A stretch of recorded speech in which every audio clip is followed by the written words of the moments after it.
What's up, folks? Greetings and welcome to the Western Reviews Podcast, a podcast that covers movies and shows from the Western society. Things that are both old and new, in straightforward, humorous, and hopefully insightful ways. I'm your host, the affably credible Western Wonder, and today I wanted to cover a movie that the blockbuster video murderer, aka one of many studios whose actions have led to strikes in Hollywood once again, decided to put out on a weekend where blockbuster films such as Barbie and Oppenheimer are thriving. Now, while I will get to reviewing those films later in the year, I wanted to cover a film that definitely deserves to get a righteous review. A film so intriguing that yours truly had to break yet another lengthy hiatus and come back onto the podways and discuss. And that film is none other than They Cloned Tyrone. Just a warning as I get things rolling that there will be spoilers throughout this review, so if you haven't seen this movie, you've been warned. Now, without further ado, let's get into the plot of the movie. Alright, so boom, here's the thick of the plot. The film revolves around a drug dealer named Fontaine, played by Boyega, a pimp named Slick Charles, played by Jamie Foxx, and a night-walking harlot named Yo-Yo, played by Teyonah Parris, who starts suspecting something is going on in their hood when Fontaine is shot down by a gang one night, but miraculously comes back alive the next day. What they find out is something that's absolutely shocking. The people in their neighborhood are being cloned by the science masterminds, and even worse, their every move is being tracked day by day and minute by minute. It's up to the trio to take down the overlords and save their community from being cloned for life. So, to start off my thoughts on They Cloned Tyrone, let me just say this. It's really well done.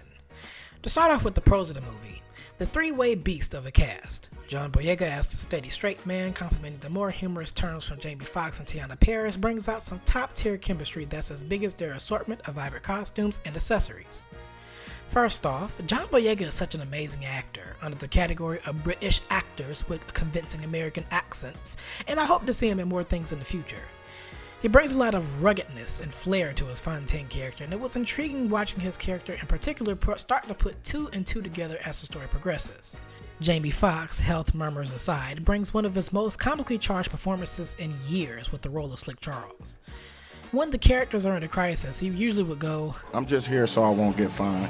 "Hey, I'm here so I won't get fined, boss." Before he's inclined to help. And he has several funny one-liners in this movie, and those particular one-liners are shared with Teyonah Parris as Yo-Yo, who brings a lot of heart and a lot of smarts to her character. All in all, a great trio.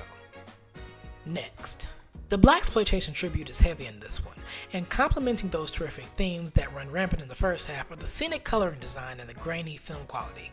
Then boom! As the cloning reveal comes up, the futuristic sci-fi themes start taking over, and it brings out some of the dazzling visuals in the film. Those said themes, as well as the thriller horror vibes, are eerily reminiscent of such projects as Black Mirror, Sorry to Bother You, and Get Out. I even sense some Groundhog Day vibes with the repeated day situation that happens with Fontaine's character. Also, some interesting pop culture references are sprinkled throughout the movie, with mentions of Bill Nye, Nancy Drew, and the Kevin Bacon movie Hollow Man. Do with that information what you will. But back to the comedy. There are several funny bits that stood out to me. One being this church scene featuring legendary character actor David Alan Grier cosplaying as Frederick Douglass in preacher form, where everyone ends up vibing to a gospelized version of Juvenile's Back That Thing Up, ultimately proving that the heavyweight rapper successfully joined Cash Money and taking over the 99 to 2000s and beyond. And another being the scene where Slick Charles and Yo-Yo improvise on the cover of the 70s soul classic I'm Going Down in an Elevator. I mean, listen to this. I'm going down to the underground. Hope niggas don't drown.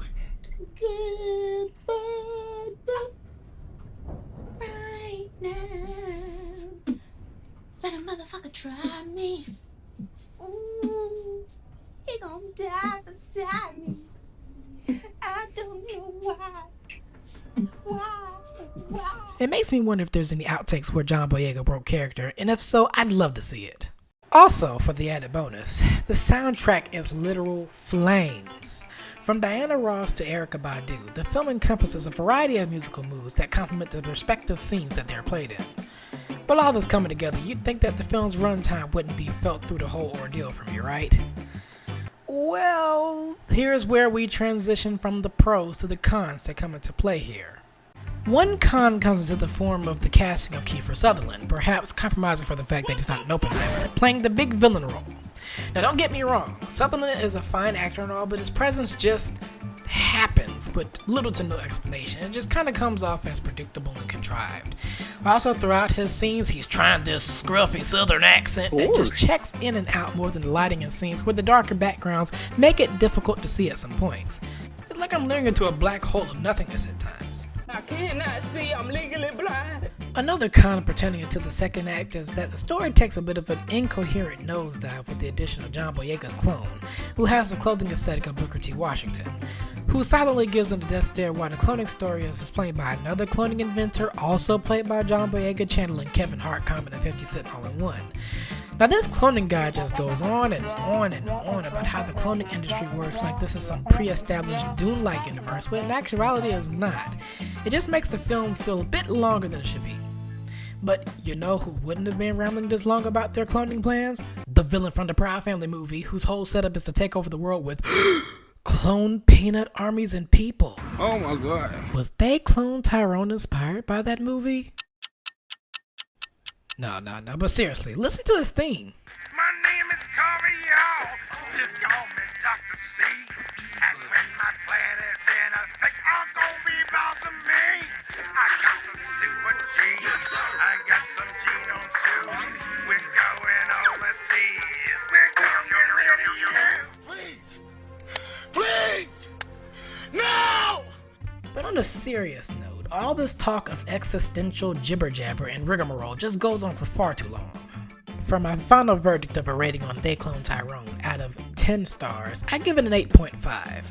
There's terrific performances from the aforementioned trio of Boyega, Foxx, and Parris, humorous moments throughout, dazzling visuals, beautiful cinematography, and a banger of a soundtrack, but not enough cohesive storytelling, and the runtime length becoming very noticeable in the second half is the reason why it's not getting a light 9.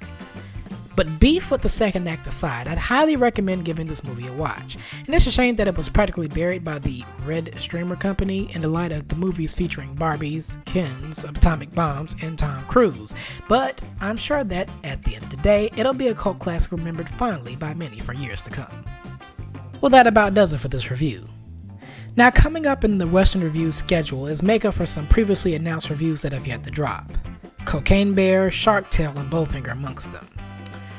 To give a teaser on what to expect down the line, there will be anniversary reviews of films such as Bringing Down the House and The Wiz, the former likely coming around Thanksgiving time and the latter around Halloween time, because frankly I feel like The Wiz is partially a secret horror movie underneath all the musical joy and visual glamour, but I'll get down to that when the time comes.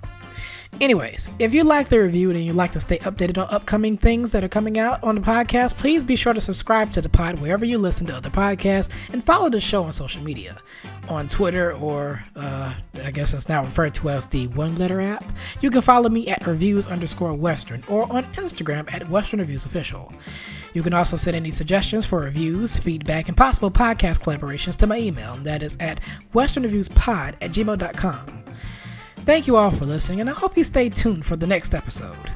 This is your host, the Mighty Western Wonder, and I'm signing out. Oh yeah, and if I see clones of white people with afros, I'm immediately getting frightened. Alright, that's all I wanted to say. I'm gone for real now. IG, this shit fucked up. They out here cloning, nigga. What the fuck going on in this bitch? Bye, have a great time.